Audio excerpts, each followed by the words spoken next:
It's just a camera. All right, so I just want to send a quick little video update on the Biscuit. So he still is sometimes a little weird with me. I think probably a lot of it is genetics in a situation where he's not 100% comfortable with me. I'm hoping that that relationship will fix over time.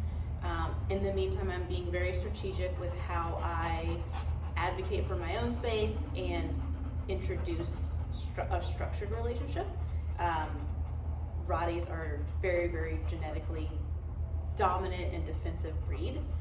That's why they're a working dog. They're, you know, the story of Rottweiler. So working with him, I'm definitely going to take genetics into account as far as how I push his buttons and things like that. So I already told you about the instance where I was putting him away and it was his first date. I was like, I've known him since he was a little baby. So I was like, good boy. And I went to pet it and he just kind of let it like and I pulled my hand away, which in hindsight, I have mixed emotions about.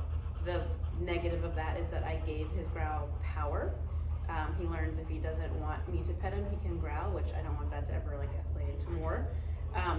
The pro is that I didn't give it. So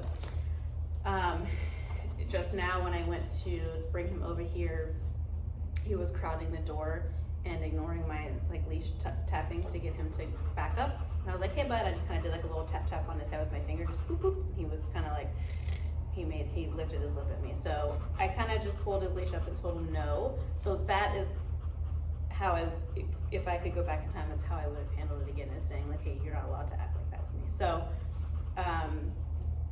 I'm really going to make it a point to teach him that there's value in responding to the verbal gestures that I give, so that I can leave his actual space alone as much as possible. Again, just respecting genetics. I feel like he's probably going to be a dog that challenges me often.